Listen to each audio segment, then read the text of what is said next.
Assalamualaikum warahmatullahi wabarakatuh. Perkenalkan, saya Nurul Falaha dengan NIM akhir 031. Kali ini saya akan membahas mengenai praktikum Bio UPT-DPT tentang materi bagian 2 yaitu simptomatik. Tujuan dari praktikum kali ini yaitu mahasiswa diharapkan dapat mendeskripsikan gejala serangan penyakit pada tanaman. Baik, sebelum lanjut ke praktikum, kita sendiri harus memahami terlebih dahulu apa itu simptomatik.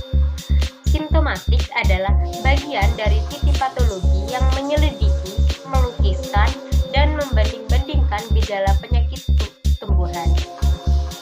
Pada umumnya, tumbuhan yang sakit akan menunjukkan gejala yang khusus. Gejala atau simptom adalah perubahan yang ditunjukkan oleh tumbuhan itu sendiri sebagai akibat serangan penyebab penyakit.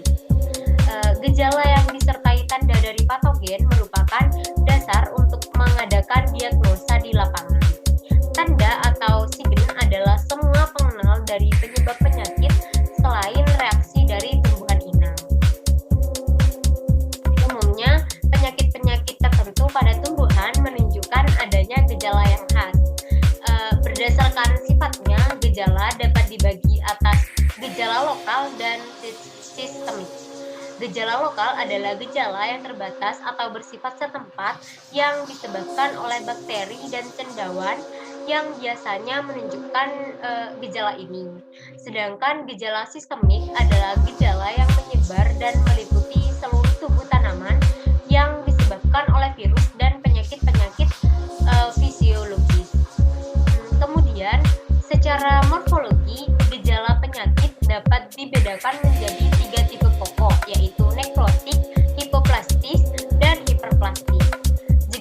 Gejala nekrotik disebabkan karena adanya kerusakan pada sel atau bagian sel atau selnya mati.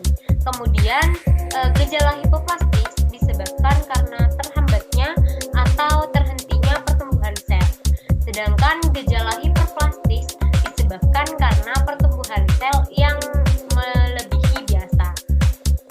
Baik, selanjutnya kita akan menyimak beberapa contoh penampakan tanaman yang menunjukkan gejala penyakit.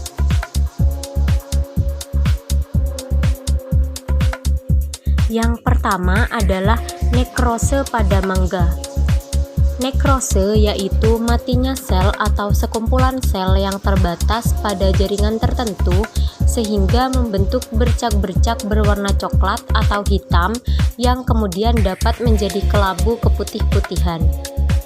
Nekrose disebabkan oleh jamur Fusarium solani. Adapun cara pengendaliannya dilakukan dengan cara pengolesan fungisida pada bagian tanaman yang terinfeksi jamur. Yang kedua adalah perforasi pada bayam dan mangga. Perforasi adalah nekrose yang diikuti oleh rontoknya sel-sel yang mati sehingga terbentuk lubang-lubang. Perforasi disebabkan oleh serangan hama seperti gigitan serangga kumbang, kerawai daun, dan larva dari jenis Lepidoptera. Yang ketiga, menggulung, mengeriting, atau kerupuk pada cabai. Penyakit ini merupakan akibat dari pertumbuhan yang tidak seimbang dari bagian-bagian daun. Yang keempat, busuk buah atau rotting pada pisang. Busuk buah adalah gejala nekrose yang biasanya dipakai untuk bagian-bagian tumbuhan yang tebal seperti buah, batang, akar, atau umbi. Gejala busuk yang disebabkan oleh berbagai patogen yang dibedakan. Busuk basah terjadi pada bagian-bagian yang berdaging dan bagian yang busuk mengandung cairan. Yang kelima, eksudasi atau perdarahan pada mangga. Eksudasi atau perdarahan adalah keluarnya substansi tertentu dari bagian tumbuhan karena serangan suatu penyebab penyakit. Cairan yang keluar dapat berupa lateks, blendox atau gom, atau damar atau resin. Yang keenam adalah kerdil pada Gersen.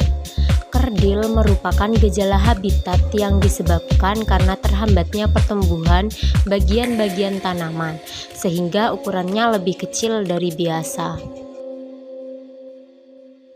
Itu saja yang dapat saya sampaikan, kurang lebihnya mohon maaf. Terima kasih. Wassalamualaikum warahmatullahi wabarakatuh.